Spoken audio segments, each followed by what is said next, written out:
रूप पाहता लोचे रूप पाहता लोचे रूप पाहता लोचे रूप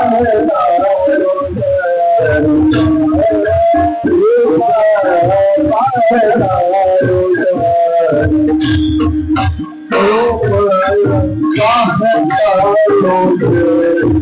पाहता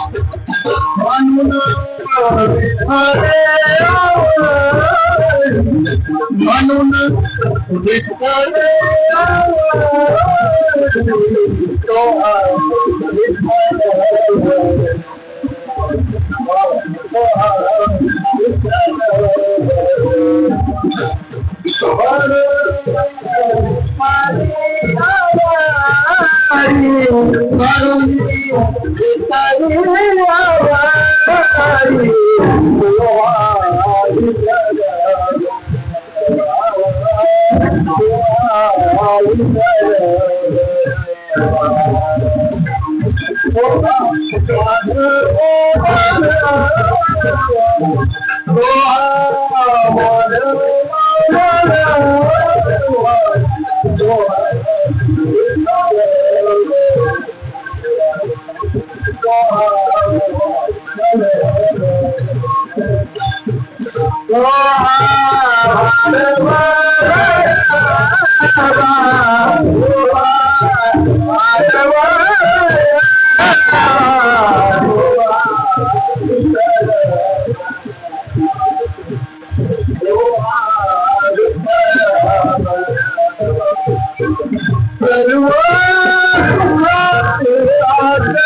सारासार विचार करावता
सारासार विचार करा उठा उठी, सारासार विचार करा उठा उठी, नाम धरा कंठी विठोबाचे, तयाच्या चिंतनी निसेल संकट, तराल दुर्घट सिंधू, जन्मनिया कुळी वाचे स्मरे राम, जन्मनिया कुळी वाचे स्मरे राम, धरी हाची नेम हरणशी, तयाच्या चिंतने निर्सेल संकट, तराल दुर्घट भव सिंधू.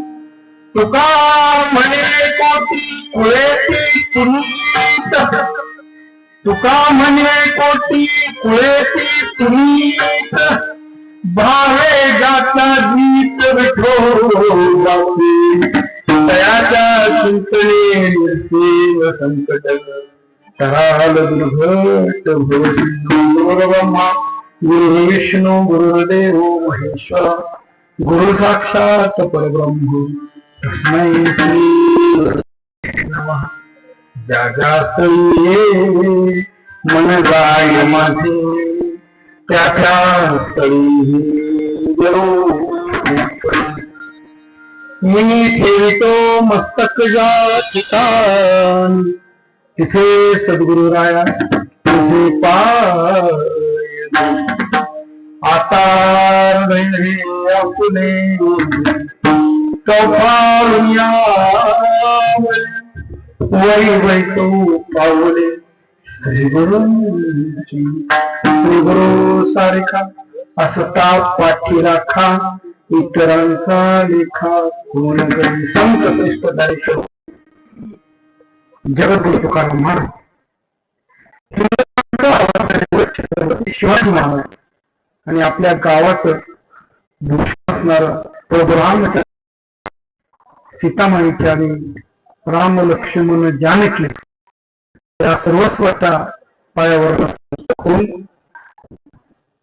अखिल विश्वाला तूच आहेस तुझ्या जीवनाचा शिल्पकार दैदित्यमान निर्मिती देणारे अखिल लाखो लोकांच्या जीवनामधली अज्ञान अंधश्रद्धा दूर करून खऱ्या ज्ञानाची ओळख करून देणारे जीवन विद्याविषयीचे प्रणेते आणि माझे सद्गुरू श्री वामनराव महाराज या कार्याला त्यांनी तितक्याच मोलाची साथ दिली त्या सद्गुरूंच्या धर्म शारदाबाई आणि सद्गुरूंच्या पश्चात हा समाज प्रबोधनाचा वसा अखंडपणे पुढे चालू ठेवणारे पुत्र व्हावा एकटा गुंडा आणि त्याचा की झेंडा हे संतांचे विचार हा सद्गुरूंचा हा ज्ञानाचा जो रथ आहे तो संपूर्ण महाराष्ट्रच नाही तर जगाच्या कानाकोपऱ्यात घेऊन जाण्यासाठी अग्रेसर असणारे सद्गुरूंचे सुपुत्र आणि आमचे मार्गदर्शक आदरणीय प्रल्हाद यांनाही सुरुवातीला मी विनम्र अभिवादन करतो.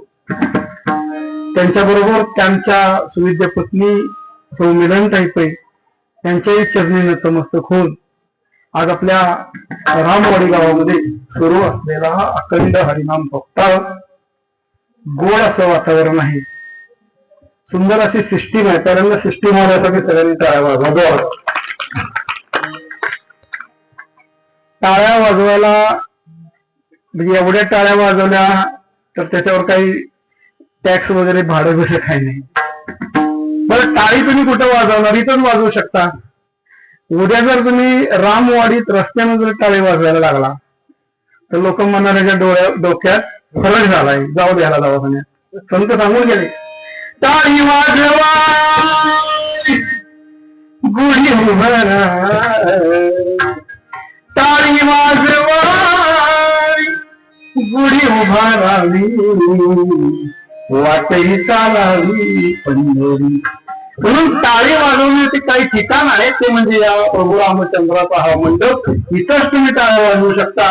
तर वाजवायच्याच कुणासाठी तुमच्याच गावातल्या एका मुलासाठी. त्यामुळे सगळ्यांनी जोरदार टाळ्या वाजवल्या सिस्टीम वाल्यामध्ये. आता होतं काय इकडं हलवा तिकडं हलवा मला अनुभव आहे. ह्याच्या सुद्धा अर्धा तास होतो. खूप छान सिस्टीम तुमची सुपरफास्ट आहे. गाडी एकदम भारी आहे. फक्त ऑपरेटिंग थोडं जरा चांगलं झालं ना तर आणखीन मजा येणार आहे.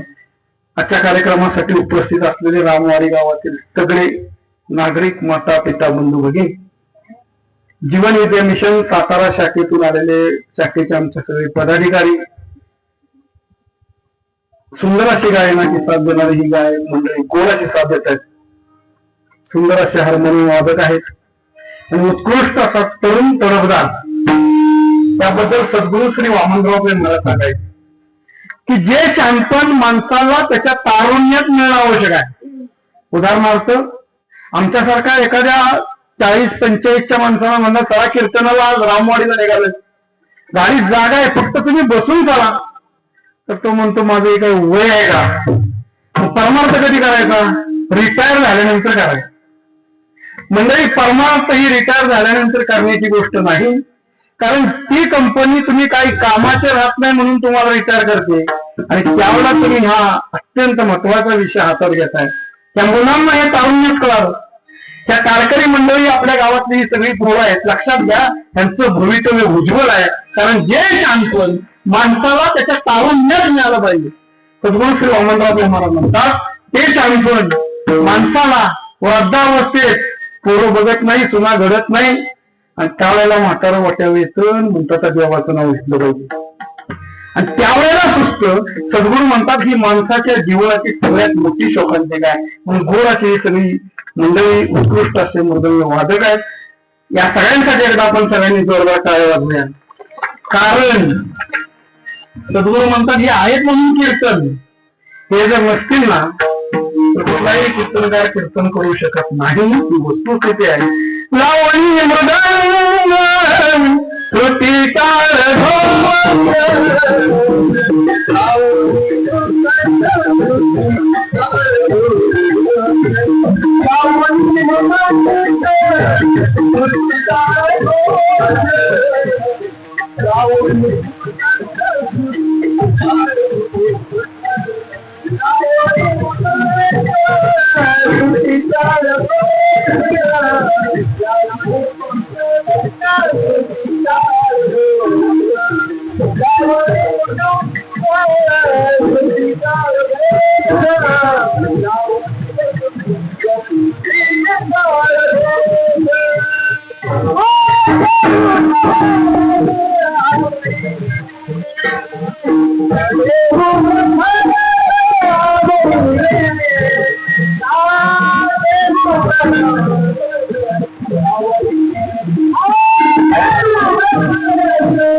लावणी मृदंग श्रुती टाळ लावणी मृदंग श्रुती टाळ घोष. मग बसणाऱ्याचं काम आहे ते पुढे सांगतात महाराज.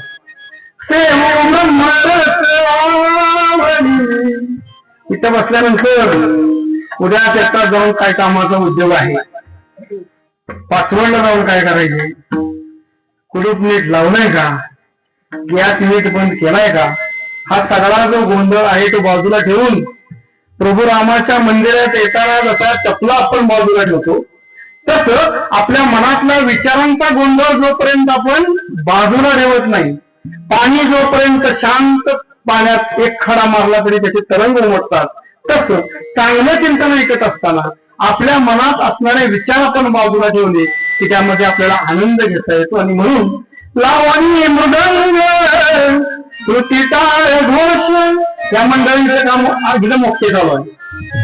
मग आपलं बसणाऱ्यांचं काय काम आहे, सेवू ब्रह्मरस आवडी, सेवू ब्रह्मरस आवडी. प्रभू रामचंद्राच्या आशीर्वादाने जे काही चिंतन सद्गुरु कृपेने होणार आहे ते आपण आवडीनं ऐका आणि आपल्या जीवनाचं कोट कल्याण करून द्या. म्हणून सेवेला सुरुवात करण्यापूर्वी पांडुरंगाच्या रूपाचा मानव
सार विचार करा उठावती नाम धरा कंठी विठोबाचे. आजच्या कीर्तन सभेसाठी निवडलेला आहोत जगद्गुरु तुकाराम महाराज. ऐसा पुरुष परत होणे नाही. दुपारी बंबाजी भट्टाने तुकाराम महाराजांना काठीनं मारावं आणि संध्याकाळी त्याच बंबाजीला कीर्तनात काळ घेऊन उभा करावं एवढे अधिकारी असणारे तुकाराम महाराज. राज्यात दुष्काळ पडलेला असताना स्वतःची धान्याची गोदाम समाजासाठी खुली करून देणारे तुकाराम महाराज. आम्हाला तुकाराम महाराज समजलेच नाही, किंबहुना समजण्यासाठी जसं सांगायला पाहिजे तसं सांगितलं गेलं नाही.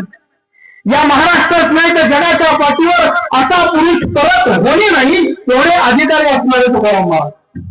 त्याच्याही पुढे जाऊन सांगतो महाराजांचा अधिकार किती होता. तुकाराम तुकाराम नाव घेतात कापे यम. ज्यांचं नाव घेतल्याबरोबर मंडळी यम सुद्धा कापत होता असे अधिकारी असणारे तुकाराम महाराज. ज्ञानदेवे रचिला पाया उभारले देवालया तुका झाला ते कळत. परमार्थामध्ये कळताच काम करणारे तुकाराम महाराज. अखिल मानव जातीच्या जीवनामध्ये सुख शांती आनंद निर्माण करण्यासाठी नेमकं काय केलं पाहिजे हे सांगणारे तुकाराम महाराज. किती तुकाराम महाराज मोठे होते बघा बरं. आम्हाला सांगितलं तुकाराम महाराज गरीब होते. तुकाराम महाराज त्यांच्याबद्दलचे पॉझिटिव्ह सांगायला पाहिजे. सद्गुरू म्हणतात की पॉझिटिव्ह ऍटिट्यूड हा माणसाच्या जीवनातला अतिशय महत्वाचा भाग आहे. मासे तुकाराम महाराज आमचा अधिकार किती पुरुष मंडळी. ज्यांचं नाव घेतल्याबरोबर यम पण कापत होता. आमचं नाव घेतल्याबरोबर आमची पत्नी सुद्धा आम्हाला कापत. एवढा मर्यादित आमचा अधिकार.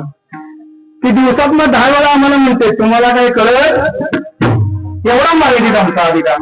पण या महाराष्ट्रामध्ये दुष्काळ पडलेला असताना स्वतःच्या धान्याची गोदामवर समाजासाठी खुली करून देणारं एवढं मोठं मन असणारे तुकाराम महाराज. नवे नवे स्वतःच्या उदारीच्या वया इंद्रायणीच्या नदीत नेऊन बुडवल्या आणि त्यावेळेला येणं लाखो रुपये होतं.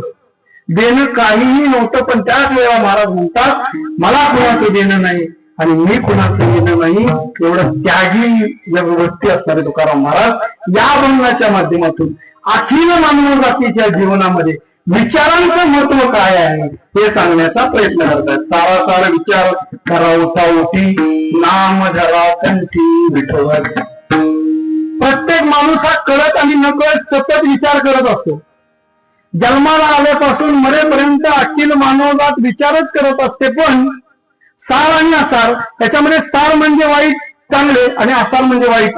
चांगले वाईट विचार आपल्या मनामध्ये सतत येत असतात. पण वाईट विचार जर आपल्या मनात आले आणि हृदयस्थ ईश्वरी शक्तीनं जर त्याला तथास्तु म्हटलं तर आपल्या जीवनामध्ये वाईट घटना घडतात. लक्षात ठेवा.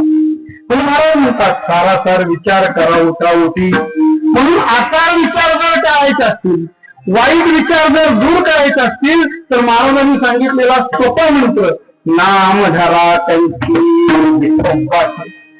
भगवंताच्या नामा एवढा पॉझिटिव्ह विचार जगाच्या पाठीवर दुसरा कुठलाच नाही. लक्षात घ्या. आपण सतत जर भगवंताचं नामस्मरण करत राहिलो सतत त्या विठ्ठलाला त्या भगवंताला त्या पांडुरंगाला त्या हरीला त्या प्रभू रामचंद्राला आपण जर आठवत राहिलो तर आपल्या मनात वाईट विचार कधीही येणार नाही. वस्तुस्थिती आहे. घरात मांजर पाळल्यानंतर उंदीर पळून जाणार तसं मनात या नामस्मरणाचे विचार सतत गोळवल्यानंतर उठता बसता झोपता पडता सगळीकडे जर आपण नामस्मरण केलं त्या भगवंताचं नामस्मरण केलं महाराज म्हणतात तर तुमच्या जीवनाचं खोट कल्याण होऊ शकतं. महाराज म्हणले नाम धरा कंठी विठोबा. मग त्याचं चिंतन केल्यानंतर काय होईल. महाराज म्हणले तयाच्या चिंतने निरसेल संकट. तुमच्या जीवनामधली असणारी सगळी संकट पळून जातील. तुमच्या जीवनामध्ये असणाऱ्या सगळ्या संकटाचं रूपांतर संधीमध्ये होईल आणि त्या संकटातून बाहेर कसं पडायचं त्याचा मार्ग तुम्हाला सापडेल. पण कधी सतत भगवंताचं नामस्मरण केल्यानंतर जीवनातली मोठी मोठी संकट दूर निघून जातील. लक्षात ठेवा. जसं आपण शेतात गेलो अचानक एखादा सापानं आपल्या पुढे फळा मारला. फळा काढून उभा राहिल्याबरोबर दिवसभर राम आठवलेला राम मला आठवायला लागतो. राम राम राम राम राम राम. कबीर महाराज म्हणतात राम नाम सब कोई कहे ठाकुर नाम से ध्रुव और प्रल्हाद करे तो नाम ही कुछ और. आमचा असा आहे, संकट आलं की आम्हाला देव आठवतो आणि संकट गेलं की देवाचा आम्हाला आठवत नाही. एके ठिकाणी सांगितले क्या किया क्या किया क्या किया रे जिसे पाना था मुझको तो खो दिया. मंडळी, जे मिळवण्यासाठी हा माणसाचा पवित्र जन्म तुम्हाला आम्हाला मिळवलाय, हा जन्म तुमचा आमचा वाया चाललाय. कारण जे करायला पाहिजे ते आम्ही करत नाही. आमच्या जीवनामध्ये अडचणी आल्या की राम राम राम राम राम, आणि अडचणी गेल्या की रामाची आम्हाला आठवण होत नाही. कबीर महाराज म्हणतात, दुख में सुमिरन सब करे सुख में करे ना कोई, जो सुख में सुमिरन करे तो काहे दुःख. दुःखात असताना नामस्मरण सगळे करतात, पण मंडळी सुखात असताना जर त्या देवाचं नाव घेतलं तर आमच्या जीवनामध्ये दुःख कधीच येणार नाही. महाराज म्हणले, तयाच्या चिंतने निरसेल संकट कराल दुर्घट.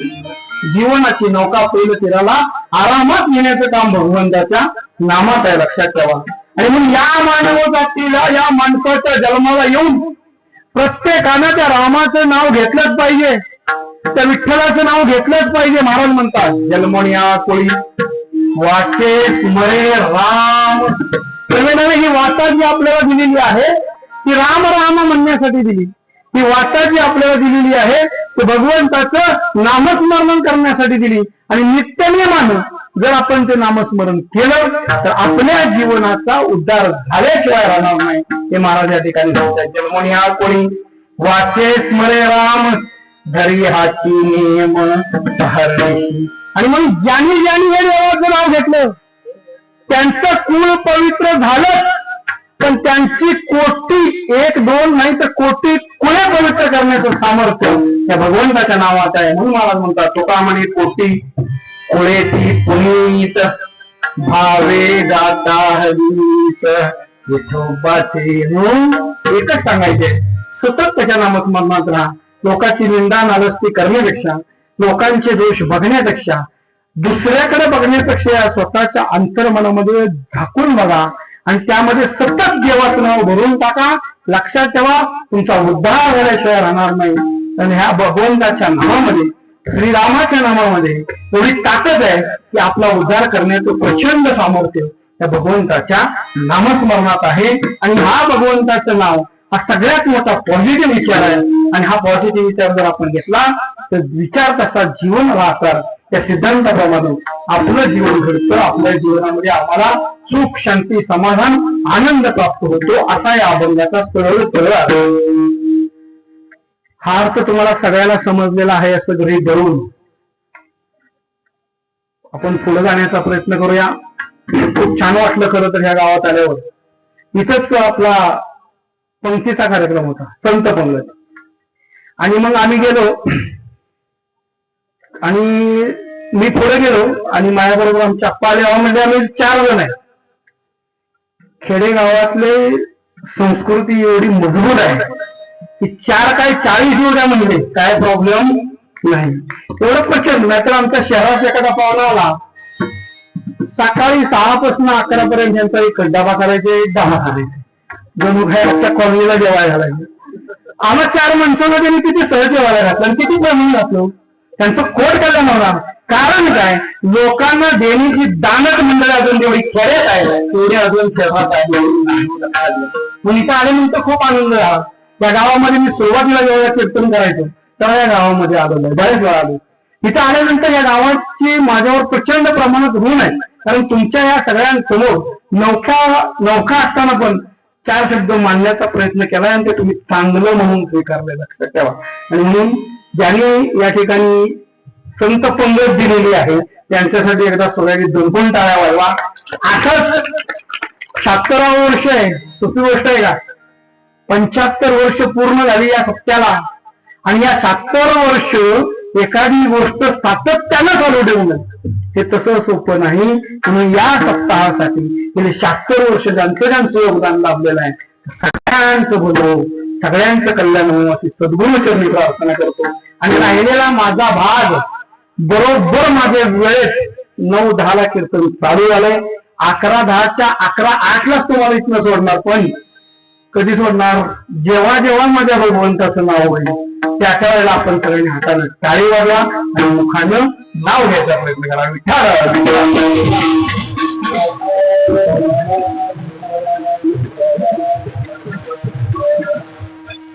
म्हणून गोड अभंग आहे, लक्षात द्या. माणसाच्या जीवनामध्ये येऊन एक नामदेव महाराज म्हणतात, नामामणी ग्रंथ श्रेष्ठ ज्ञानेश्वरी एक तरी अनुभवावी. दुर्दैव असं आहे की पारायणामध्ये इकडचं मला माहित नाही, पण आमच्याकडं व्यासपीठ चालक वाचायला असतात आणि आमच्या घरातली 7-8-10 पोरं घोडं बसलेले असतात. ज्ञानेश्वरी हा ग्रंथ म्हणजे एवढा पावन आहे, एवढा पवित्र आहे. ज्यांना वाचायला येत नाही त्याने नुसतं बोट गिरवलं ना तरी त्याचं कल्याण होतं. ज्ञान होय होय होडा अति मूर्खत्या जगणं. आणि मग असंही आपल्या संतांचं तत्वज्ञान. महाराष्ट्र ही संतांची भूमी आहे, लक्षात ठेवा. या महाराष्ट्र भूमीने अनेक महान ग्रंथ या जगाला दिलेले आहेत आणि त्यातलाच एक ग्रंथ म्हणजे हा तुकाराम गाथा. सद्गुरू म्हणायचे की ज्याला असेल माता, ज्याला आपला माता शुद्ध करायचा असेल त्यांना हा गाथा वाचावा. नाही मला नाही जमणार एवढा गाथा वाचायला, पण यातला हा एक अभंग जरी वाचला ना तरी आपल्या जीवनाचं कोट कल्याण झाल्याशिवाय राहणार नाही. ती वस्तुस्थिती लक्षात ठेवा.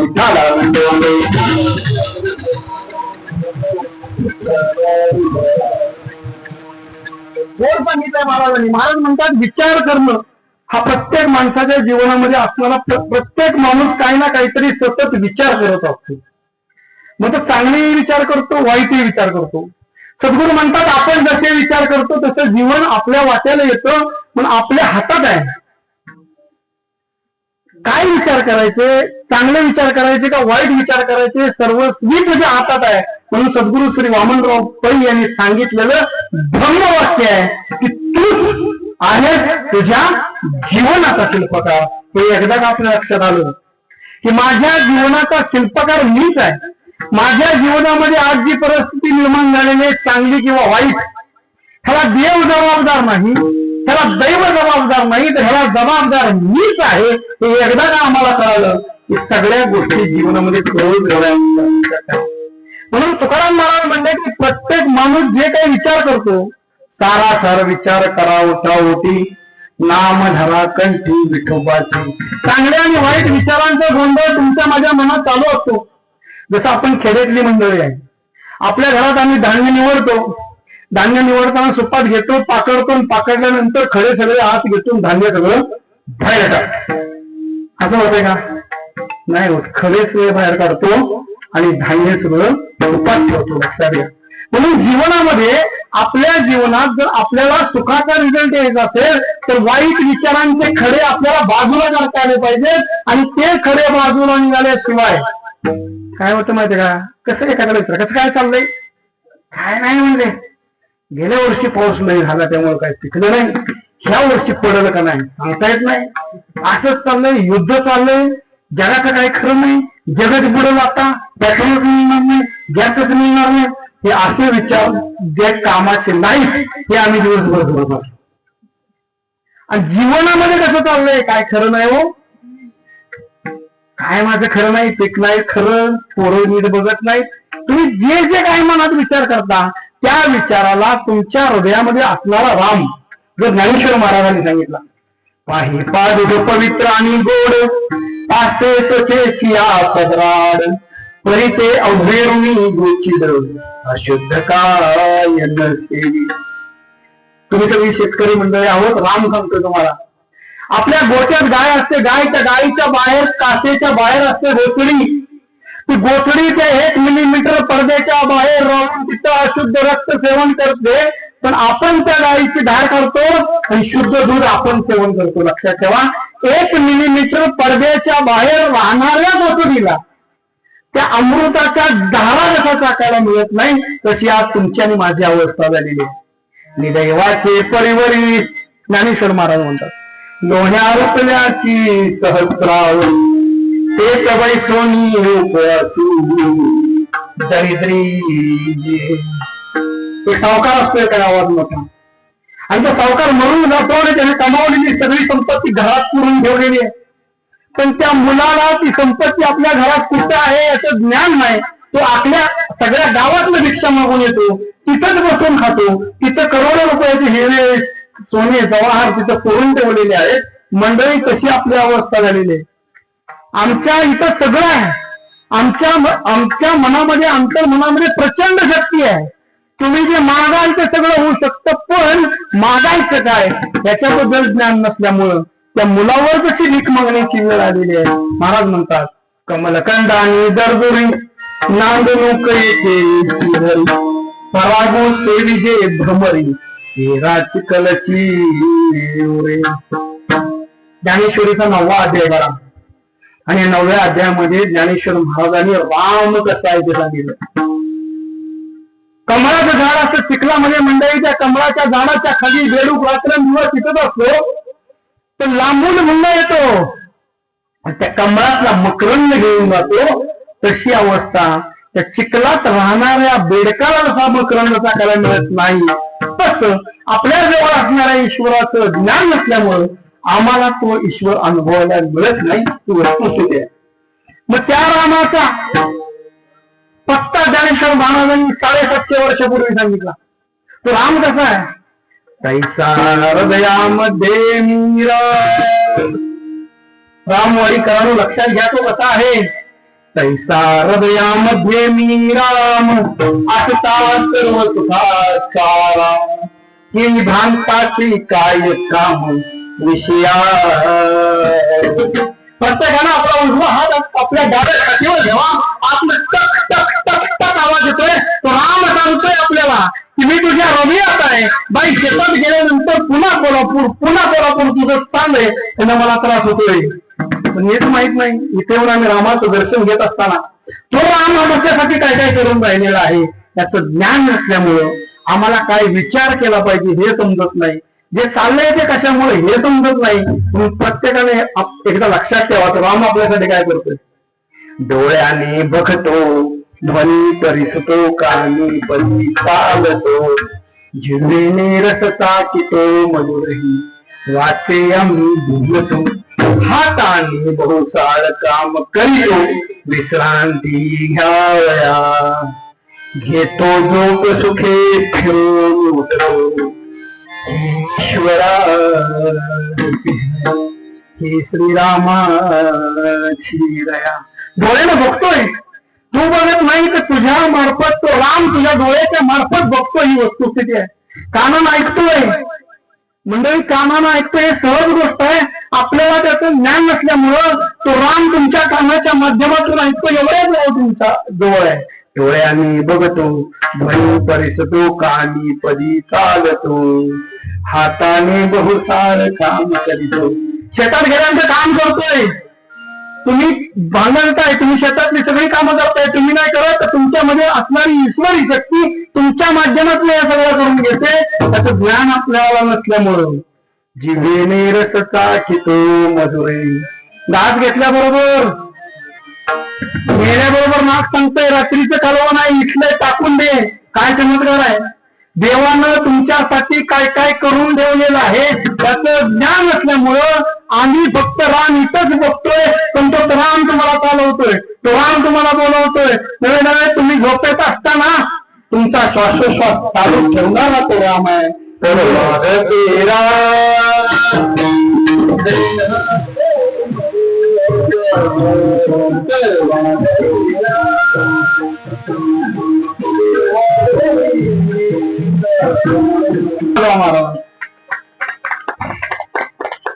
सर्वागडी राम देहादेही एक सूर्यप्रकाश सहस्रशी.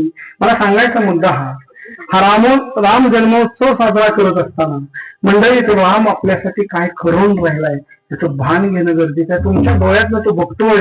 परमेश्वरानं आपल्याला डोळे दिले, त्या रामाचे कधी आपण आभार मानलेत का? 20-25 मेगा पिक्सेलचा कॅमेरा असणारा मोबाईल घेऊन दिला, अख्ख्या रामवाडीत दाखवून झाला. नवऱ्यानं मोबाईल घेतला, नवऱ्यानं मोबाईल घेतला, नवऱ्यानं मोबाईल घेतला. पण 5000 मेगापिक्सेलचे 2 कॅमेरे त्यांनी इथं फुकट लावले. त्याचं कधी कौतुक केलंय का? नवऱ्याने नथ घेतली, नथ महिला मंडळ सगळ्या कॉलनीत सांगून झाली. कबीर महाराज म्हणते, नथनी दी जिस यार ने उसे सुमिरत बार बार बार बार, नाच दिया जिस खुदा ने उसे भूल गई है ना कबीरा, भूल गई है ना. मी तर पदार्थ काही सांगणार नाही, प्रत्येक गोष्टीला संतांचं प्रमाणे लक्षात ठेवा. नवऱ्याने नट घेतली कॉलनीत सगळीकडे सांगून झालं, पण नाचच नसतं तर नट कुठे घातले. नवरी एवढी सुंदर सगळे पाहुणे चकित झाले. केस सांगावं तुम्हाला, अगदी गुडघ्याच्या खाली केस, गोळी पान आहे, सगळं आहे तिला. काय सांगू ती 32 लक्षणे, पण नाकच नाही. तर त्या सगळ्या सौंदर्याला काही किंमत नाही. जसं स्त्रीचं सौंदर्य ढाकाच आहे, तसं अखिल मानव जातीचं सौंदर्य ते परमेश्वराचं स्मरण करण्यामध्ये आहे. ही वस्तुस्थिती लक्षात ठेवावी.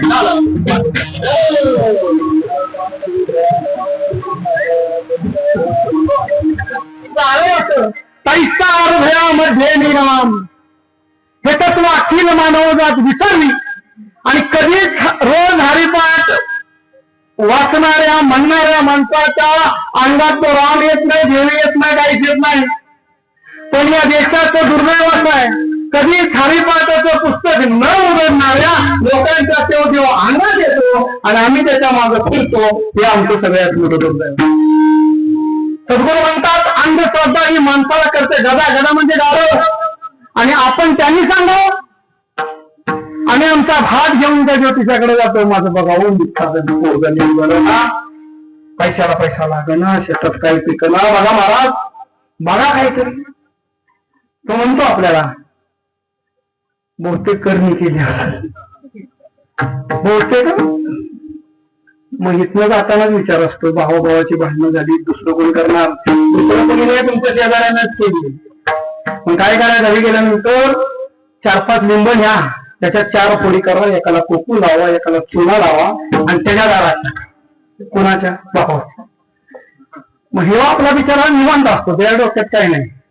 पण दारात पडलेलं लिंबू बघितल्याबरोबर ह्याच्या मनात भीतीचा गोळा येतो. आणि या अंधश्रद्धेनं अखिल मानवी जातीला पोखरलेल्या लक्षात ठेवा. तुकाराम महाराजांनी ऐसे कैसे झाले बंधू, कर्म करून म्हणती राख. तुकाराम महाराजांचं म्हणजे कडक असतं बरं का. माझी माऊली म्हणजे अगदी आईच्या हृदयानं सांगते. तुकाराम महाराज म्हणजे काय, अंगालावण्या राख, डोळे झाकून करती पाप. आत्ताही धावलाय बघा महाराज. या महाराष्ट्रातले नामवंत नेते कसं होणार होतं या देशात. जोपर्यंत नेते सुधारत नाही तोपर्यंत समाज सुधारणार नाही. लक्षात ठेवा, आम्ही आमचा हात घेऊन त्याच्याकडे जातो आणि तो आमच्या घरात आमचीच भांडणं लावतो. बरं, मी म्हणतो यांना येऊ कळतो. तर आता एवढं मोठं इस्रायलचं युद्ध चालू आहे, तिथे या सगळ्यांना देवऋषाने एकट्याच घेऊन गेलो. आणि हा ट्रम्प जगाच्या लोकांना ताप देतोय, त्याच्यावरच मोठं आपलं करत आहे. तर त्याला काही होणार नाही. लक्षात ठेवा, लक्षात घ्या, आपल्या मनात येणाऱ्या विचार आपल्या मनामध्ये भीती निर्माण करतात. लक्षात घ्या, ज्याचा हात नाही त्याचं सुद्धा भविष्य लिहिणारा तो आहे.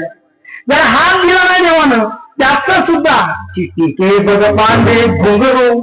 अरे मुंगीच्या पायाला बांधलेल्या घुंगराचा आवाज ऐकणारा तो राम आहे. आणि एवढा राम प्रयत्नशाली असताना आज काय झालंय, 2 वर्षापूर्वी अंगात आलेले बघितले महाराज. एका महिलेच्या अंगात आलं होतं आणि मग तिथं चाललेला राडा. बायकोच्या अंगात आल्यानंतर नवऱ्याची हालत लय आहे. त्याला वाटतं तर मराव का काय. तिचा सगळा पदर कुणीकडे काय कुणीकडे बघता बघता काय झाली, त्या देवाच्या पायातलं पैंजण पडलं खाली. आणि खाली पडल्यावर तिने गाणं म्हणायला सुरुवात केली. तर तिने गाणं म्हणलेलं ह्याला पहिल्यांदा ऐकू येतं. वस्तुस्थिती आहे, नवरा जर 4 पाहुणे घेऊन घरात गेला, बायकोने नुसतं चमच्या आपल्याला घेण्याला लागायचं, साखर संकरी स्वतःकडे करू नको, जाऊन तिथं पाहुण्याला बाहेर पाहून विचारतो. मग तिने गाणं म्हणायला सुरुवात केली, खाली काय पडले बघा. आता खाली काय पडल्यानंतर त्यानं शोधलं होता तो, त्यानं ओळखलं ते पडलेलं पैंजण 2.5 लाख रुपये किलो झाले. ते काय सोपं आहे का? त्यानं ते बघितलं, ते खिशात टाकलं, इकडं तिकडं कोण बनते का बघितलं आणि त्याने म्हणायला सुरुवात केली, उचलून घेतलं, व्हा देवा पुरा. असे देव या महाराष्ट्रामध्ये अनेक झाल्यामुळे प्रभू रामचंद्र तुमच्या हृदयात आहे. श्रीराम जानकी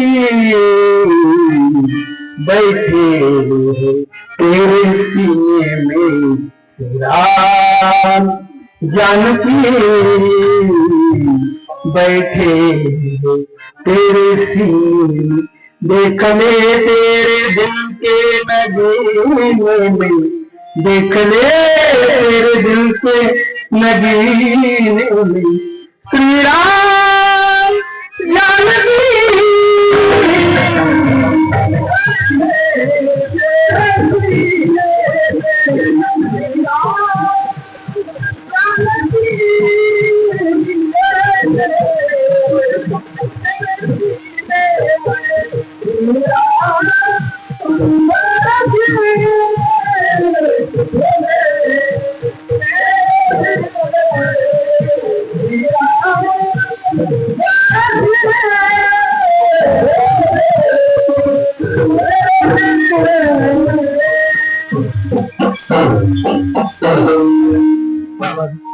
देख ले तेरे दिल के नगीने में, देख ले तेरे दिल के नगीने में, श्री राम जानकी बैठे तेरे सीने. म्हणून जीवनामध्ये जी परिस्थिती येईल त्या आनंदाने स्वीकारा. सद्गुरु श्री वामनराव महाराज सांगतात की वस्तुस्थितीचा स्वीकार करून तिला सुरेख आकार देण्याच्या प्रयत्नात यशस्वी जीवनाची गुरुकिल्ले लक्षात ठेवा. प्रभू रामचंद्रांनी वस्तुस्थितीचा स्वीकार केला. रामाला सांगितलं 14 उद्या सकाळी ज्याचा राज्याभिषेक आहे. काल राज्याभिषेक जिल्ह्याने बघितला आपल्या, किती भांडण किती मारामारी झाल्या. उद्या सकाळी ज्याचा राज्याभिषेक आहे त्याला सकाळी सकाळी सांगितलं राम वनवासाला जायचंय. बरं सीता जनक राजाची मुलगी होती, सर्वसामान्य कोणाची नव्हती, लक्षात ठेवा. जनकानं सांगितलं त्याला वनवासाला जायचं तर जाऊ दे, तो आपली इकडे सगळी सुख आनंदानं भोगू शकली असते ती सीता, पण माझा नवरा वनवासात आहे म्हणल्यानंतर मी त्याच्या पाठीमागे जाणं हे माझं कर्तव्य आहे. या भावनेनं 14 वर्षाचा वनवास सीतेनं हसत स्वीकारला. लक्षात ठेवा. वस्तुस्थितीचा विकार करून तिला आकार देण्याच्या प्रयत्नात यशस्वी गुरु केली आहे. लक्ष्मण भाव असावा लक्ष्मणासारखा. रामाला वनवास झाला, भरतानं रामाच्या पादुका गादीवर घेऊन राज्यकारभार केला. लक्षात ठेवा. आजचा भरत असता तर राम हुमगावला जायच्या आधी राजमहत्व असतं, पण तो भरत भावावर प्रचंड प्रेम करणारा होता, स्वामीनिष्ठ असणारा होता. रामानं वनवासाला जाणं हे भरताला अजिबात मान्य नव्हतं, तरी सुद्धा वडिलांच्या आज्ञेप्रमाणे म्हणून रामाच्या पादुका गादीवर ठेवून त्याला राज्य केलं. त्याला भरत असं म्हणतात. लक्ष्मण किती नाती गोड होती. आता नात्यातला आपलेपणा हरवत चाललाय. आपलीच माणसं आपल्या लोकांच्या मुळावर उतरत चाललेली आहेत. लक्षात ठेवा. लक्ष्मण निघालाय रामाला वनवास. लक्ष्मणाने सांगितलं मी तुझ्याबरोबर येणार आहे. राम म्हणतो मला वनवास झाला, तू कशाला माझ्याबरोबर नाही, मी तुमच्याशिवाय जगू शकत नाही. एवढं प्रचंड भावावर प्रेम करणार लक्ष्मण. बायकोला सांगितलं निघालोय का मी, आणि निघालोय म्हटल्याबरोबर बायको धावत धावत आली पाठीमागून. नवरा 14 वर्ष जाणार आहे. लक्षात घ्या. सातारला जातो, एसटीतनं 3 फोन होत्या, 5वटा आलोय आणि कधी कधी एसटीत असतो. लय आता कुडाळला आलोय त्या सांगण्यासारखी गोष्ट आहे. पूर्वीच्या काळी लोक मुंबईला होती आणि तिकडनं पत्र यायचे आणि इकडची बायको आळणी असायची, मग तो पोस्टमन पत्र वाचायचा. आणि त्या पत्रात जर काही चांगलं लिहिलं असेल तर तिथं पोस्टमनला चांगलं जेवायला घालून पाठवलं जायचं जुन्या लोकांना विचारा. पण त्यात मजा होती. आता मुंबईला जास्त रिस्क हो, इथं आलो तिथं आलो, तिथं ट्रॉफिक लागलं, इथं असं झालं, हा सगळा गोंधळ. पूर्वीच्या काळी ती चिठ्ठी यायची चिट्ठी आई है चिट्ठी आई है, बड़े दिनों के बाद हम बेवतनों को याद, बड़े दिनों के बाद हम बेवतनों को याद, वतन की चिट्ठी आई है, चिट्ठी आई है चिट्ठी आई, ऊपर मेरा नाम लिखा है, नीचे पे गाम लिखा आहे. तो मजकूर काय असायचा त्याच्यामध्ये खूप गंमत होती. नवऱ्यानं मागे सुद्धा वळून बघितलं नाही, जातो म्हटलं आणि 14 वर्ष भावाबरोबरचा वनवास आनंदात स्वीकारला. काय सांगायचंय वस्तुस्थितीचा स्वीकार करून तुला सुरेख आकार देण्याच्या प्रयत्नातच यशस्वी जीवनाची गुरु किल्ले आहे. 14 वर्ष वनवासाची संपूर्ण वेळी रामाने इतिहास घडवला आणि तुमच्या माझ्या जीवनामध्ये पुन्हा रामचंद्र पुन्हा आले आणि त्यांचं जीवन त्यांनी कसं जगावं त्याचा वस्तुपाठ तुमच्या माझ्या पुढे घालून दिला. लक्षात ठेवा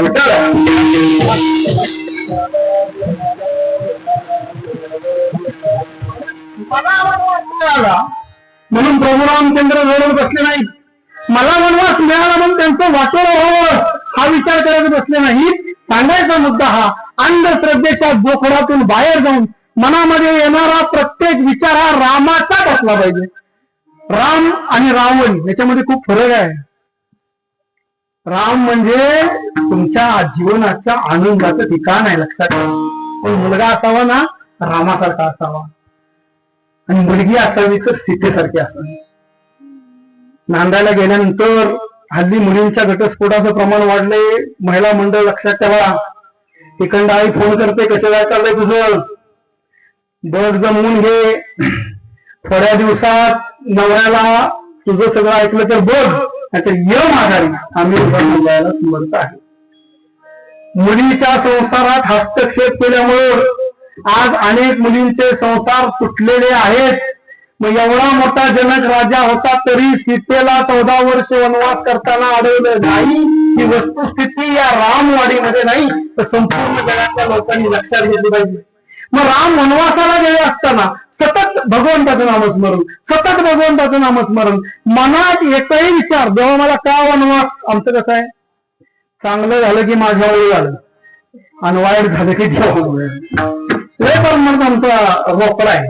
आम्ही मंदिरात जातो, कुठंच न चालणारी 10 रुपयाची फाटकी नोट दानपेटीत चालवतो. देवाला मागतो देवा पोरीचं लग्न ठरण, हा पोरीचं ठरतंय आता पोराचं ठरण. पोरीचं ठरवायचं काय होत नाही. पोराचं लग्न ठरण, हा हे झालं ते झालं. कोर्टात केस चालली तेवढी माझ्यासारखीच झाली पाहिजे. 10 रुपयाची फाटकी नोट. लक्षात ठेवा. त्याला नोट बनवणारा तो बाहेर येतो. बाहेर आल्यानंतर आम्ही देवाला श्रीपद फोडतो. फोडल्यानंतर ते श्रीपद चांगलं निघतं. एवढा तुकडा काढतो, देवाला ठेवतो, घरी आत्ता घेऊन येतो. दुसऱ्या वेळेला जातो आम्ही मंदिरात गेल्यानंतर देवाला श्रीपद फोडतो. फोडल्यानंतर ते श्रीपद खराब निघतं. पावला म्हणले ये देवा अक्का तुला. मला आजपर्यंत कुठल्याच ग्रंथात सापडला नाही की खराब निघालेला नारळ देवाला द्यायचा असतो. मी ज्ञानेश्वरी वाचली, मी गाथा वाचलाय, मी दासबोध वाचले, मी सद्गुरू वामनराव यांचे सगळे ग्रंथ वाचलेले आहेत. ह्याच्यामध्ये कुठेही सांगितलेलं नाही. म्हणजे सांगायचा मुद्दा काय, चांगलं झालं आपला कोणी नाद करायचं नाही रामवाडीत आणि वाईट झालं की सगळं देवा तुझ्यामुळे झालं. सांगायचा मुद्दा हा विचार न करता मनात येणारा प्रत्येक विचार हा चांगलाच असला पाहिजे. सार आणि असार त्याच्यामध्ये मी सतत सार विचार केला पाहिजे, चांगला विचार केला पाहिजे. मग चांगला विचार केल्यानंतर काय होतं, स्वामी विवेकानंद लहान आहे, लहान बाळ आहे आणि ते बाळ आपल्याला प्रश्न विचारतोय, आई मी आता 7-8 वर्षाचा आहे, याच्या आधी कुठं होतो. आई म्हणते बाळा याच्या आधी ना तो अगदी लहान होता, 2-3 वर्षाचा होता, घरात सगळीकडे दूर पळत होता. ताई असते काय सांगावं तुम्हाला, ती स्वामी विवेकानंदांची आई होती.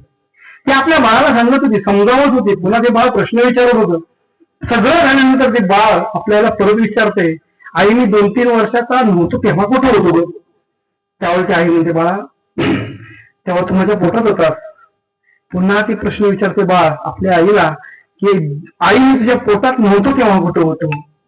आता काय केलं असतं रामवाडीतल्या आईने, त्याला भडायला असतं ना, कळत नाही. कळत आपल्याला उत्तर माहित नाही. हल्ली वेळ कुठेही जा 5-6 महिन्याचं पोरग घरात रडत असेल तर सगळ्यात त्याला मोबाईल दिला जातो. मोबाईल बघितल्या बघ ते रडायचं जमतंय. आईच्या स्पर्शाची जागा जर मोबाईलच्या स्पर्शाने घेतल्या असेल तर महिलांनो तो तुमच्या मातृत्वाचा सगळ्यात मोठा अपमान आहे, लक्षात घ्या. म्हणजे पूर्ण परत विचारतोय आई मी तुझ्या पोटात नव्हतं तेव्हा कुठं होतं. आणि त्यावेळेला त्या स्वामी विवेकानंदांच्या आईने उत्तर दिलं की बाळा तू माझ्या पोटात नव्हता, त्यावेळेला तू माझ्या विचारात होता.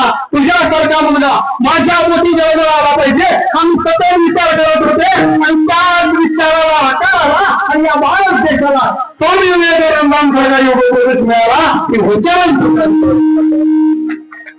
आणि काय म्हणतोय कुठं असं होतंय झालंय कित्येक ठिकाणी झालंय. 350 वर्षापूर्वी या महाराष्ट्राच्या मातीमध्ये अंगावर बसवलेला असताना या बहिणींच्या भर दिवसा नसली जात असताना एका आईने विचार केला की माझ्या मोठी असा मुलगा जन्माला आला पाहिजे. आया बहिणींच्या लुटण्यासाठी वाचवणारा, लोकांच्या डोळ्यात अश्रू पुसणारा, लोकांच्या जीवनामध्ये खुशाली निर्माण करणारा, या महाराष्ट्रामध्ये स्वराज्य निर्माण करणारा मुलगा माझ्या मोठी आला पाहिजे हा विचार जिजाऊ साहेबांनी केला. चांगला विचार केला, चांगला विचार केला आणि त्याच विचाराला आलेला तर म्हणजे या देशाला पडलेलं स्वप्न छत्रपती शिवाजी महाराज. मग काय करायचे, शहाजी राजे मोगलांच्या दरबारामध्ये चांगल्या पदावर होते, काही गरज नव्हती लोकांच्या अश्रू पुसण्याची, आहे बहिणींचा विचार करण्याची. पण तुमच्या माझ्या जीवनामध्ये खुशाली निर्माण करण्याचा विचार जिजाऊ साहेबांनी केला आणि सतत हाच विचार होता या महाराष्ट्रामध्ये स्वराज्य निर्माण झालं पाहिजे. माझा मुलगा हा स्वराज्य निर्माण करेल आणि त्या मुलाला लहानपणापासून संतांच्या गोष्टी सांगितल्या, शिवरायांच्या गोष्टी सांगितल्या, संतांच्या अभंग सांगितले, ज्ञानेश्वर महाराजांची ज्ञानेश्वरी सांगितली नव्हे, त्याला मार्गी भरवताना सुद्धा उड उड रे काऊ तुझे ज्ञान मडविन पाऊ दैवाटाची उंडी लावीन तुझे तोंडी उड उड रे काऊ. हा चांगला विचार त्याला खाताना पिताना झोपताना बसताना त्याच्या मनामध्ये बरोबर नव्हे नव्हे. पूर्वीच्या काळची आई आपल्या पोराला अंगाई गीत म्हणून झोपवायची.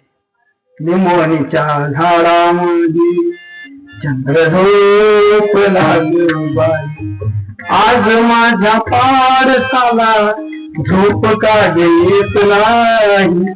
लिंबवणीच्या झाडामध्ये चंद्र झोप लागबाई. हार्मोनियम मोठ्या टाकायसाठी पुढची 10-12 माणसं सोडून वाजवत नाही कोणी. लक्षात घ्या, तुम्ही नीट टाळ्या वाजवलं तर बरं आहे, नाहीतर मला सकाळपर्यंत काय काम नाही. मी इथनं डायरेक्ट दुकानात असून तुम्हाला 11ला वाजून 10 मिनिटांना थांबायचं असेल घरी जोरात वाजवला टाकायसाठी. लिंबवणीच्या झाडा माझी चंद्र झोप लागबाई गाय झोपली गोठ्यात घर त्यात शिवताई अंगणात परसाच्या झोपल्या गाई मीठ पापण्या डोळ्यांच्या मीठ पापण्या डोळ्यांच्या गाते तुला गाई आज माझ्या पावसाला झोप का येत नाही. लिंबवणीच्या झाडा माझी झोप लागबाई. झोपताना सुद्धा त्याच्या मनात अंतर्मनामध्ये पॉझिटिव्ह विचार घडवण्याचं सामर्थ्य पूर्वीच्या आईमध्ये होतं. लक्षात ठेवा, हे सगळं पूर्वीचं गेलंय. पूर्वीच्या काळची लोक घरात दणकून खात होती, कुणी दवाखान्यात जात नव्हतं, गावात एकमेकाबद्दल प्रेम होतं, एकमेकाबद्दल आपुलकी होती. आता आम्ही शहरात गेलो, सगळ्या बाजूने प्रगती केली, पण मंडळी सुख खरं आहे ते मात्र आम्ही हरवून बसलोय. म्हणून एकच सांगतो, चांगला विचार करण्यामध्ये सुख आहे. 2014 साली गुजरात मध्ये ध्वजारोहण करत असताना नरेंद्र मोदींनी लाल किल्ल्याचा सेट बनवला होता. लक्षात घ्या, सहज नाही पंतप्रधान झाले. तर मला काही इथं पंतप्रधान म्हणून त्यांचा प्रचार करायचा नाही, पण वस्तुस्थिती सांगतोय. लाल किल्ल्याचा सेट बनवला, त्यावेळेची लोक त्यांना हसली, नावं ठेवली लोकांनी त्यांना, म्हणजे मुंडेरी लाल के हातीन संपले, हा थोडा पंतप्रधान होणार आहे. पण त्याच माणसानं अच्छे दिन आने वाले हैं हा विचार भारताच्या काश्मीर पासून कन्याकुमारीपर्यंत प्रत्येक लोकांच्या मनामध्ये बिंबवला. गुजरातचे मुख्यमंत्री असणारे नरेंद्र मोदी त्या देशाचे पंतप्रधान झाले त्याला कारण काय? मी पंतप्रधान होणार हा सतत त्यांनी विचार केला आणि जगाला हेवा वाटावा असा पंतप्रधान या भारत देशाला मिळाला. वैचारिक क्रांती आहे, लक्षात ठेवा. मला सांगायचं काय, अमेरिकेचे पहिले पंतप्रधान जॉर्ज वॉशिंग्टन मंडळी, हा जॉर्ज वॉशिंग्टन शाळेत शिपाई होता. शिपाई असताना घंटा वाजवताना म्हणायचा टन टन टन अमेरिका प्रेसिडेंट वॉशिंग्टन. अमेरिकेमध्ये त्यावेळेला पंतप्रधान पद अस्तित्वात नसताना त्या वॉशिंग्टनने विचार केला की मी अमेरिकेचा पंतप्रधान होणार. अमेरिकेमध्ये क्रांती झाली, अंतर्मनाची प्रचंड ताकद, त्याच्या प्रचंड ताकदीनं जो सपोर्ट केला आणि ते जॉर्ज वॉशिंग्टन अमेरिकेचा पहिला पंतप्रधान झाला. ही वस्तुस्थिती आहे, लक्षात ठेवा. म्हणून जी लोक मोठी झाली, छत्रपती शिवाजी महाराज, प्रभू रामचंद्र, जी लोक मोठी झाली, भगवान श्रीकृष्ण, ही सतत पॉझिटिव्ह विचार करत होती. म्हणून असार विचार बाजूला काढून सार विचार केल्यानंतर आपल्या जीवनाचं पोट कल्याण होतं. महाराजा बनण्याच्या पहिल्या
दुसरे टाळ्या वाजवायला मी का सांगतो, कीर्तन असतं 9 ते 11. संयोजकांना मी सांगेन की बऱ्याच ठिकाणी आता 7 ते 9 कीर्तनाचं हे चालू झालंय. त्यामुळे 7 ते 9 सगळे अलर्ट असतात, जागे असतात. त्यामुळे शक्यतो 9 ते 11ला काय होतंय, करणार इथून जेवून घेऊन माणसं येतात. इथं आल्यानंतर समाधी लागण्याची शक्यता असते. त्यामुळे टाळ्या वाजवायला काय झालं नंतर दचकन माणसं येतात. म्हणून तो एक फायदा आहे. सांगायचा मुद्दा हा की तो राम, तो परमेश्वर आपल्या हृदयात आहे. मग सांगायचा मुद्दा माझा हा आहे, आपल्या जमिनीमध्ये जर पाणी बघायचं असेल तर आपण असं करतो का, मागवा पोकलँड चला सगळी यंत्रणा आणा, काळा कुठेतरी कोपऱ्यात विहीर. जमिनीमध्ये पाणी बघण्यासाठी आपण काय करतो, एखादा भागातला प्रसिद्ध पाणारी बनवतो. तो आपल्या जमिनीत सगळीकडे फिरतो, एका जागेवर थांबतो. तुम्हाला सांगतो इथं 15-20 फूट गेल्यानंतर पाणी लागेल. जमीन आमची 7-12 मंडळी आमच्या नावावर स्ट्रॉबेरीचं बिल आम्हाला देते. बँकेत जमिनीचे आलेले सगळे उत्पन्नाचे पैसे आमच्या नावावर येत असताना त्या जमिनीत पाणी बघण्यासाठी जसा पाणारी लागतो, तसं हृदयातला देव दाखवण्यासाठी जे लागतात त्यांना सद्गुरू असं म्हणतात. म्हणून जीवनामध्ये त्या रामाचा अनुभव आपल्याला येत असेल असं तर सद्गुरू हरिप्राप्तीचे उपाय करावे संतांची. तो राम आपल्याला जर प्राप्त व्हावा असं करत असेल तर अनेक ज्ञानेश्वर महाराजांसारख्या ज्ञानी माणसांनी सुद्धा तुम्हाला मला सांगितलंय की ज्ञानदेव म्हणी तरलो तरलो आता उद्धरलो. ज्या तुकाराम महाराजांनी भंडाऱ्याच्या डोंगरावर जाऊन स्वसामर्थ्यावर प्रचंड नामस्मरण केलं, शरीर गाठ भरली मंडळी, हे नाम कसं घेतलं काय सांगू तुम्हाला. प्रचंड नामस्मरण केल्यानंतर सद्गुरु शिवा ईश्वर साक्षात्कार करून घेतला. पण तेच तुकाराम महाराज म्हणतात, तुका म्हणी करीते आंधळे हे जन आणि गेले विसरून.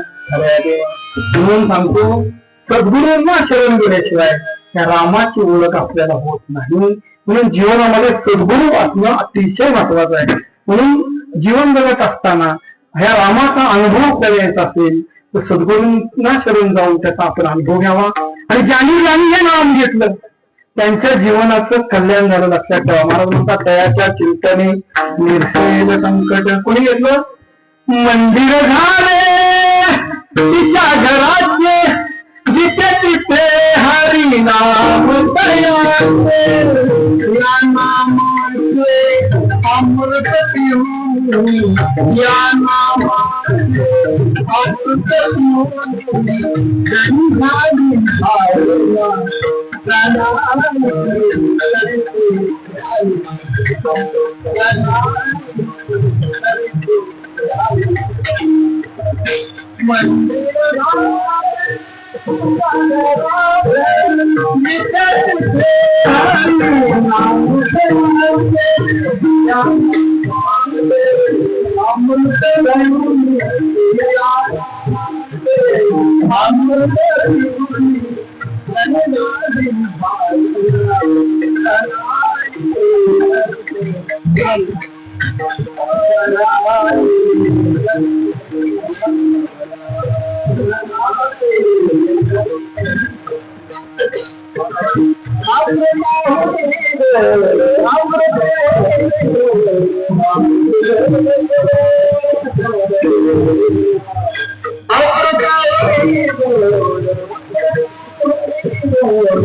अमृतापेक्षा गोड आहे.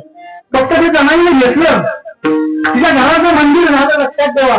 मंदिर झाले तिच्या घराचे, जिथे तिथे जाईल तिथे विठ्ठल विठ्ठल विठ्ठला, हरी ओम विठ्ठला विठ्ठल विठ्ठल. दळण दळताना जनाबाईला विठ्ठल हात मारायला. सुंदर माझे जाते फिरते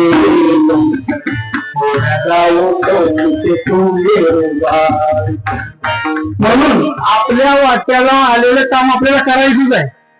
10 वाजल्यापासून 5 वाजेपर्यंत शेतात गेल्यानंतर आपल्याला भांगलायचंच आहे. म्हणजे रडत गडत बांधण्यापेक्षा त्याच्यानं आपण असा प्रयोग केला, हे रे बा विठ्ठला. जनाबाई पुढे एवढं मोठं दळण ठेवलेलं असताना त्या कामाचा जनाबाईला कधीच कंटाळा आला नाही. जनाबाई सद्गुरू श्री वामनराव महाराज सांगतात, love work bless all and you will be blessed by God. हा विचारांचा जनाबाईला सतत पीठ चाललेलं असायचं. नवे जनाबाई म्हणायची, माझा विठ्ठल मला सगळं करायला येतो, माझा स्वयंपाक करायला येतो, मला जेवण घालायला येतो, त्यामुळे माझा नाव सुद्धा तोच घालतो. जनितांगे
माझा सखा ना हो घाली. मग देवाला सखा म्हणा, देवाला सोबत म्हणा, देवाला तुमच्या जवळचं कोणीतरी आहे असं म्हणा.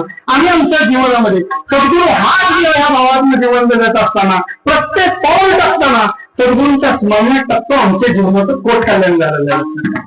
जनाबाई म्हणायची, ना हो गाली माझा सखा, ना हो गाली माझा सखा, जनता ये माझा देव मला डोळा नाही देतो, माझा देव माझा वेळी सुद्धा घालतो, सगळं माझ्यासाठी करणारा तो लक्षात ठेवा. कितीही मोठं संकट आलं, जनाबाईवर चोरीचा आला, सगळी गोष्ट तुम्हाला माहिती आहे, सगळी सांगणार नाही. चोरीचा आला, चोरीचा आल्यानंतर जनाबाईनं भगवंताचं नाव घेतलं आणि सोलाचं पाणी झालं. एवढ्या मोठ्या संकटातून जनाबाई बाहेर पडली. त्याचं एकमेव कारण की 1 मिनिट सुद्धा भगवंताच्या नामस्मरणाशिवाय राहत नव्हती. भक्त प्रल्हाद नामानं काय होतं, किती मोठं संकट झालं. कड्यावरनं ढकलून दिला, एकच ध्यास होता, नारायण हरी नारायण ओम नमो श्री नारायण. उकडच्या देवाच्या कडेही टाकला, एकच विचार होता, नारायण नारायण ओम नमो श्री नारायण. सोपं वाटतं का? तेलाच्या कढईतला एक थेंब आपल्या हातावर पडला तर आपल्या सगळ्या अंगाची लाही लाही होते. भक्त प्रल्हादाला उकळत्या तेलाच्या कढईत टाकल्यानंतर सुद्धा तो क्षणभर डगमगला नाही. त्यानं हाक मारली देवाला, माझ्यावर प्रचंड मोठं संकट आलंय, देवा मला खूप त्रास होतोय, तू मला वाचला नाहीये. हाक मारली म्हणजे काय केलं? त्यानं सतत पॉझिटिव्ह विचार केला, सतत देवाचं नाव घेतलं, नारायण हरी नारायण ओम नमो श्री नारायण. मग वडिलांनी विचारलं, तुला नारायण कुठं आहे? त्या खांबात आहे का?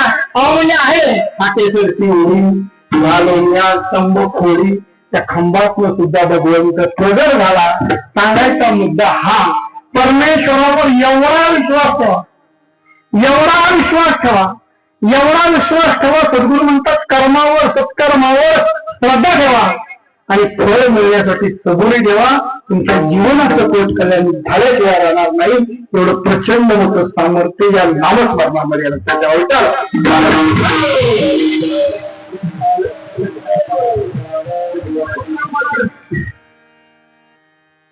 तिकडं. दिन रजनी हाची धंदा, हाची धंदा, गोविंदाचे पोवाडे कुठेही नव्हत्या. गावातले महाराज बाहेर गेले, देऊतनं बाहेर गेल्याबरोबर जिकडे वाट दिसेल तिकडे महाराजांनी जाऊ. पत्नीने विचारावं निदान सांगून तर जात जा, आमचा नवरा कुठल्या शेतात गेला हे सांगितलं नाही, लवकर सापडलं नाही तर आमची साखर कशी वाढते, कशी ती आवडीची वाढायची. त्यांनी सांगितलं, सोपं गणित आहे. देऊतनं बाहेर पडल्यानंतर 3 रस्ते फुटतात, प्रत्येक रस्त्याची माती घ्यायची, कानाला लावायची. ज्या मातीतनं विठ्ठल ऐकू येईल त्या रस्त्याने मी गेलोय. 15 दिवस पत्नी किती महत्वाची आहे सांगतो. 15 दिवस भंडाऱ्याच्या डोंगरावर प्रचंड नामस्मरण तुकाराम महाराजांनी केलं. त्याच वेळेला रोज त्यांचं जीवन घेऊन जाणारी, ती तुम्ही रागवली तरी त्यांच्यावर प्रेम करणारी मंडळी. बसलेल्या लोकांना नीट सांगतोय, तुमच्या आईनंतर तुमच्यावर प्रचंड प्रेम करणारी, तुमच्या प्रत्येक गोष्टीवर हात वाजवणारी, घरातली चालती बोलती देवी आपल्या घरात आहे, तिचं नाव पत्नी लक्षात ठेवा. जोपर्यंत आहे तोपर्यंत एकमेकांना प्रेम देता प्रयत्न करा. अहो एवढी वाईट परिस्थिती करा, एक वेळेला काही नसायचं तरी सुद्धा त्याही परिस्थितीमध्ये माझा नवरा तो कोश आहे, तिथं जाऊन महाराजांचं नामस्मरण चाललेलं आहे. विठ्ठल विठ्ठल विठ्ठला हरिओम विठ्ठला, विठ्ठल विठ्ठल विठ्ठला हरिओम विठ्ठला. असलं तरी चालेल, नसलं तरी चालेल.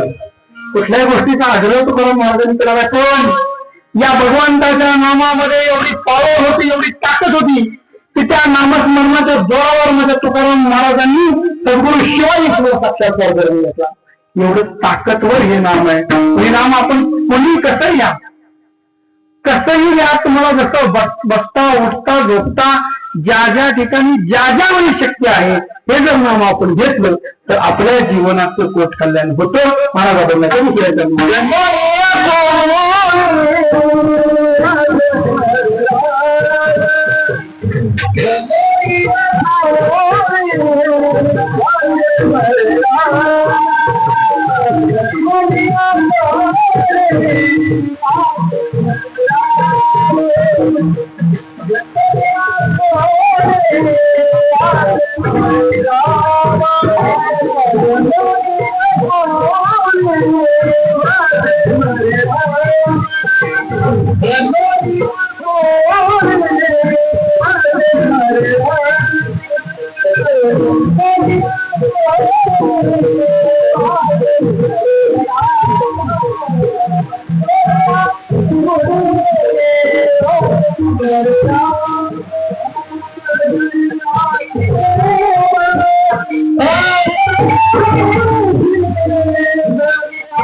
पुढे बसलेल्या विद्यार्थ्यांचा पहिला नंबर काय येतो? मागची मध्ये जाऊ मुर्दे आलाय 7 नंबर. काय त्याला काम आहे का उद्योग? आमचा झालाय सांगायचा धंदा आणि तुमचा झालाय ऐकायचा धंदा. असं नाही झालं पाहिजे, इन्व्हॉल्व झालं पाहिजे. म्हणजे सगळ्यांनी बसलेल्या मंदिरात बसले सकट एवढा गौरव आहे. आणि म्हणून हे देवाचं नाव हे अमृत आहे. हे देवाचं नाव हे आपल्या जीवनामधल्या सगळ्या संकट दूर करण्यासाठी समर्थ आहे. हे नाव आपण नियमाने घेतलं पाहिजे, रोज घेतलं पाहिजे. रोज जेवतो का नाही आपण? जेवतो का नाही? जेवतो. नाम रोज घ्यायला काय अर्थ नाही. असं काय का 8 दिवसात एकदा जेवूया, आठवड्यात एकदा आम्ही नाम जर घेत असेल तर 8 दिवसात एकदा जेवूया. लक्षात घ्या, उपवास तापवास करून देहाला कष्ट देण्यापेक्षा या देहाला सतत भगवान नामाची गोडी जर लावली तर होतं काय? 4 महिला शेतात एकत्र जमल्यावर जो अख्ख्या गावाचा उतारा निघतो तो निघणार नाही. गावात कोणाच्या घरात काय भांडणं झाली असते ना, शेतात बांगलाय 4 कोपऱ्यातल्या 4 बायका असायला पाहिजे. बस, तिची सून असेल, तिची पोरगी असेल, ती ड्रेस घालते. गावातले मजा असते सगळी. काय करायचं तुम्हाला? अक्कलशून्य माणसं, सद्गुरू श्री वामनराव माणूस म्हणतात, अक्कलशून्य माणसं निंदा नालस्ती करण्यामध्ये सदैव आघाडीवर असतात. कारण निंदा करणं ही एकच गोष्ट असेल, त्याला बुद्धी लागत नाही. मग हा आमच्या मनाला लागलेला हा सवय आहे. आम्ही 4 महिला एकत्र जमले की जातो बरं का म्हणता म्हणता काच जातोय. त्यासाठी काय केलं पाहिजे? त्यासाठी भगवंताचं नाव घेण्याची सवय या मनाला लागली पाहिजे. भगवंताचं नाव घ्यायची सवय हे लागणं सहज सोपं नाही. हे मन त्या नामावर बसलं की त्याचा उद्धार ठरलेला आहे, पण ते नामावर बसायला मागत नाही. हे मन इकडे जाईल, तिकडे जाईल, साताला जाईल, लेकीकडे जाईल, बेटाकडे जाईल, इथे इथे बसल्या बसल्या अमेरिकेत नको जाऊ. हे मन शक्तिशाली आहे, पण हे मन नामावर बसत नाही. ज्यांचं मन नामावर बसलं त्यांच्या जीवनाचा उद्धार झाला. लक्षात ठेवा. म्हणून आपण सगळ्यांनी गोड एकदा भजन करून ते नामावर करण्याचा प्रयत्न करावा.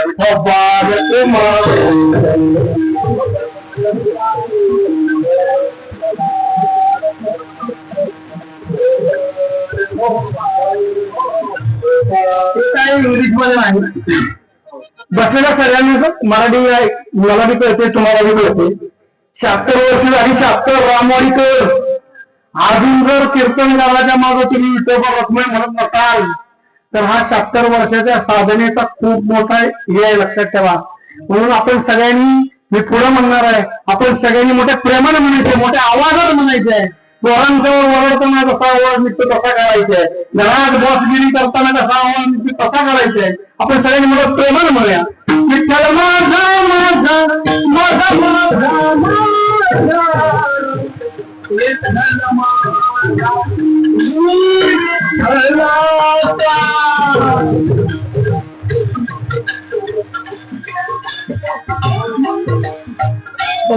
पुरुषांनी पण म्हणायचं.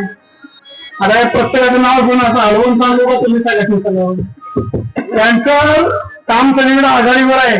आपल्या सगळ्यांचा आवाज असा निघाला पाहिजे की तिकडे वालूक मध्ये आवाज गेला पाहिजे की काय चाललंय नेमकं. आजकाल जरा नामस्मरण जोरातच झालं, हे लक्षात राहिलं पाहिजे लोकांच्या. 76 वर्ष झाली सप्त्याला आपल्या पुरुष मंडळी अगदी जेवढं तुम्हाला शक्य असेल तेवढं दिंडीच्या दोटापासून सगळ्यांनी एक साथ म्हणूया, विठ्ठल माझा विठ्ठल माझा विठ्ठलाचे विठ्ठल माझा विठ्ठल माझा विठ्ठलाचा विठ्ठल माझा विठ्ठल माझा माझा माझा माझा विठ्ठल माझा मी विठ्ठलाचा विठ्ठल माझा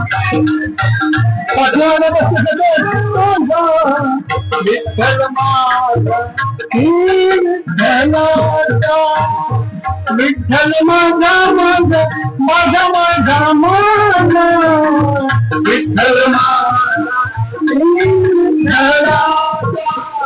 विठ्ठलाचा विठ्ठल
ज्याने नाही म्हणलं त्याने उद्यापासून म्हणा, नाहीतर काय तुमचं खरं नाही. लक्षात ठेवा, तो राम बघतोय.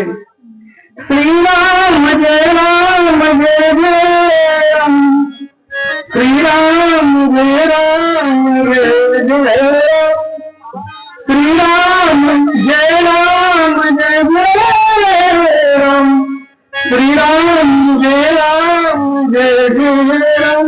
आता इथं मॅडम म्हणू, उद्या शेतात गेल्यावर ट्राय करा, स्वयंपाक करताना ट्राय करा, सगळ्या कामामध्ये काम काही म्हणा राम नाम होईल सगळं करून जाते. एकच करायचं सांगतो तुम्हाला, कोणाच्या उच्चाप्ती काढायचं नाही, कोणाला नाव ठेवायची नाही, कोणाच्या कसल्या वैयक्तिक ह्याच्यामध्ये पडायचं नाही.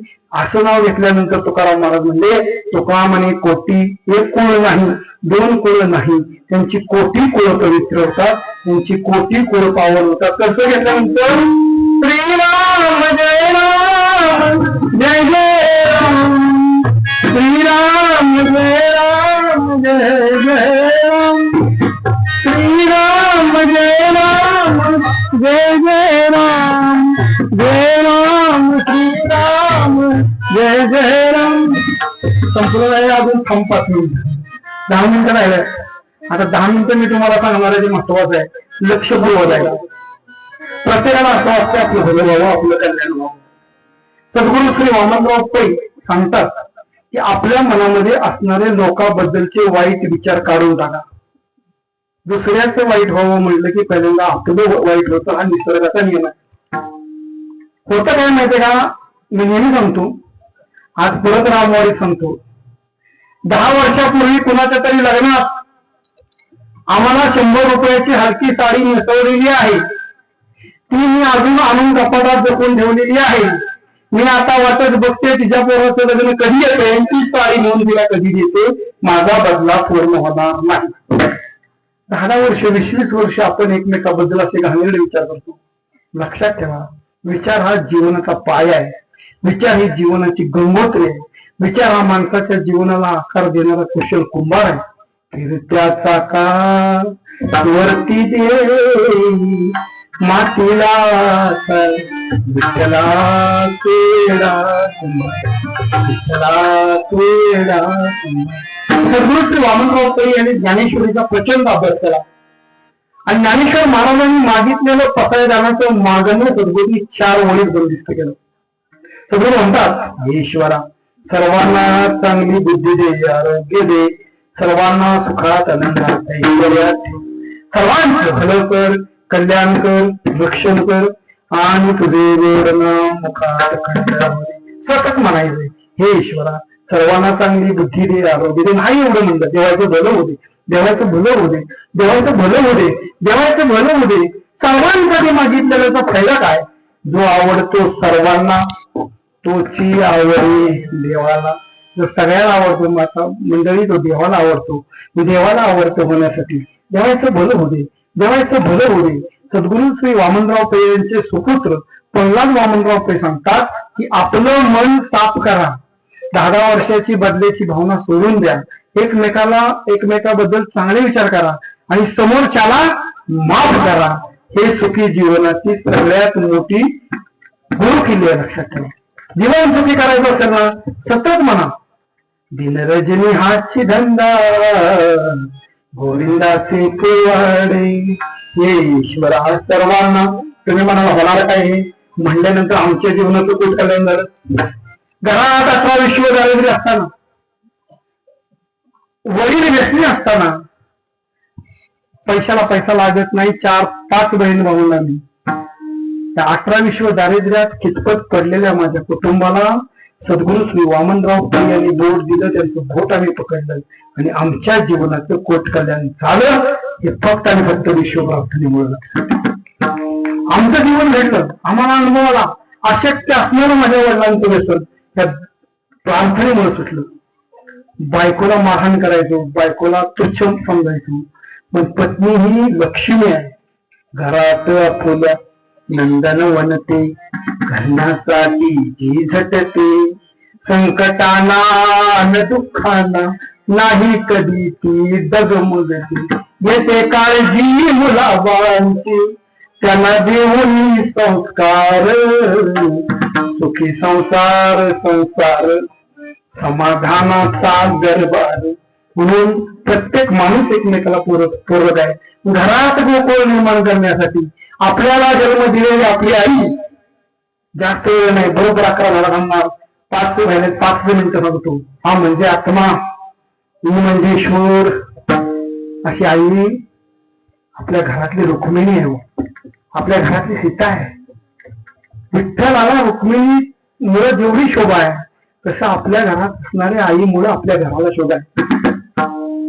हंबरून वासराला चाटकी जवा गाय, तवा मले तिच्या मध्ये दिसती माझी माय.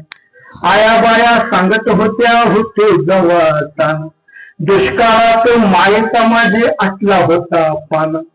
पिठामंदी पाणी टाकून मले पाचट जाय, तवा मले तिच्या मध्ये दिसती माझी माय, दिसती माझी माय. लक्षात ठेवा, आम्ही गावाला राहायचो. 1 वाजता असा आम्ही कार्यक्रमाला गेलो की 1-1.5 वाजता घरी जायचो. घरी गेल्यानंतर मुलाच्या पावलाचा आवाज ऐकून जी दरवाजा उघडते ती आई म्हणावून, ती आईचं आपल्या लेकराला असणार. गेल्या वर्षीपर्यंत आमच्या गावाला राहायचे, आम्ही सातारा राहायचो. वडील आमचे दोघं तिकडे होते. एक 8-9 महिने झाले वडील गेले. मी इकडं गावाला जाईपर्यंत मी येतोय म्हटलं की माझ्या आवडीचे 3-4 पदार्थ घरात तयार असायचे, तिला आई म्हणा तुमचं भलं व्हावं, तुमचं कल्याण व्हावं, स्वतःचा सगळ्या स्वप्नाचा चक्काचूर करून आपल्या मुलांसाठी जी बलिदान देते तिला आई म्हणायचंय. आई ही सीतामाई आपल्या घरात आहे. लक्षात ठेवा, या सातारा जिल्ह्यात वृद्धाश्रमाचं प्रमाण वाढतंय. आम्ही 2000 स्क्वेअर फूटचे घर बांधले, पण आमच्या आईला राहायला त्या ठिकाणी 100 स्क्वेअर फूटची खोली नाही. ही परिस्थिती जर बदलायची असेल, माझ्या मुलाने मला उद्याचा मी सांभाळावं तेव्हा असेल, आज आपला ताबडतोब सावध व्हा. त्यांची आई ना त्याला जाऊन तर करून मिठी मारा. मगाशी आईच्या मांडीवर डोकं ठेवून रोखलं, आई केसात हाताशी फिरवत होती. जग जिंकल्याचा आविर्भाव आणि सामर्थ्य त्या आईच्या हातात आहे. आई तोपर्यंत नाहीतर परत नाही. लक्षात ठेवा, कोरोना सारख्या या भयंकर महामारीमधनं कमी आम्ही जीवन ठेवलं या प्रोग्रामानं. त्याचे आभार माना. ही मंडळी आहे तोपर्यंत ही माणसं फोटो करून ठेवा, व्हिडिओ शूटिंग करून ठेवा. त्यांच्यातले प्रत्येक क्षण, त्यांच्यातल्या प्रत्येक गोष्टी एकमेकांना शेअर करा. घरी जा, आपल्या याला करून मिठी मारा आणि मग मला ती काय म्हणते. माझं पोरग जगातला 1 नंबर पोरग आहे. लक्षात ठेवा, प्रत्येक कोणीही राजा असला, नरेंद्र मोदी सारखा पंतप्रधान सुद्धा आईला भेटायला आपल्या घरी जात होता, पण आम्हाला आमच्या आईला भेटायला वेळ नाही. ही वस्तुस्थिती बदलण्यासाठी 70 वर्षाचं पारायण. घरात असणारा आपला बाप आता किती सांगू त्याच्यावर, वेळ जाईल. 2-3 मिनिटात सांगणार आणि कीर्तन थांबवणार. काय करतो आपल्यासाठी 42 डिग्री सेल्सिअस तापमानामध्ये तुमच्या पोरांच्या कॉलेजची फी भरण्यासाठी जो देव तुमच्या शेतात रात्रंदिवस राबतो त्याचं नाव वापरा. मुलीला 20,000चा मोबाईल घेऊन देऊन स्वतः 1500 रुपयाचा डबल मोबाईल वापरतो त्याचं नाव वापरा. तुमच्या घरातल्या सगळ्यांच्या सुखासाठी रात्रंदिवस स्वतःच्या स्वप्नात नवरी ठेवतो त्याचं नाव वापरायला. लक्षात ठेवा, रामंडी माया काळ्या मेघावानी दाखविना कधी पुन्हा डोळ्यात पाणी. जिजू जिजू संसाराचा गाडा हातला, घडी भर तू थांब जरा ऐक त्याची धापूर. लया उघड हाय गया उमगाया बापूर, उमगाया बापूर. लया उघड हाय गया समजाया बापूर, उमगाया बापूर. मोकळी मोकळी माया त्याची मोकळी घाल नेलं, चिंता तुझी मुक्कामाला त्याच्या काळगात. आधाराचा वडत मातलं भाळ, तुझ्या पायी तुला झाला घडी भर तो थांब जरा ऐक त्याची धापूर. लया उघड हाय गया उमगाया बापूर, उमगाया बापूर.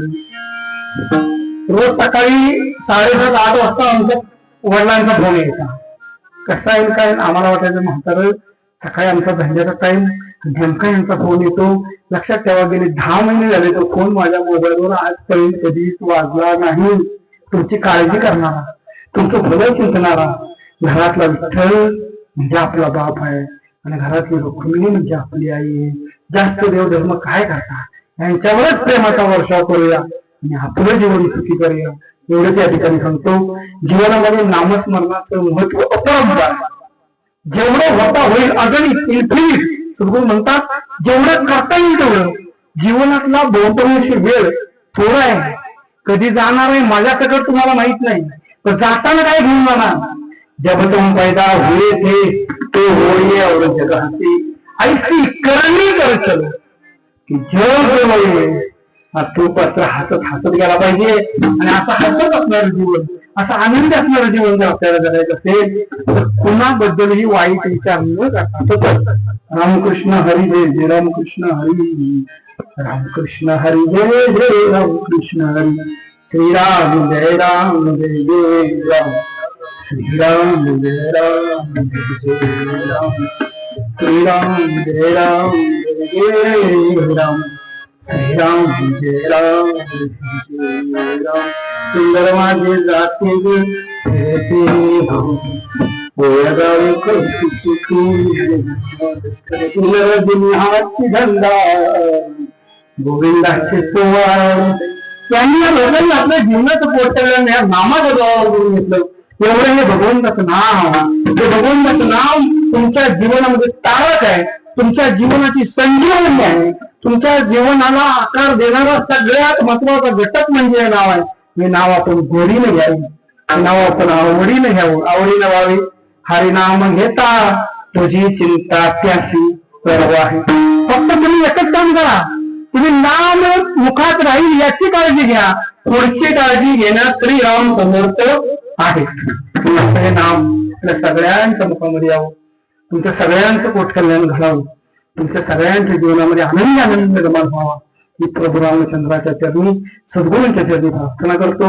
आजच्या कार्यक्रमासाठी जीवनविद्या मिशन परिवारातून आलेले सगळे माझे नामधारक सगळ्यांच्या चरणावरून नतमस्तक होतो.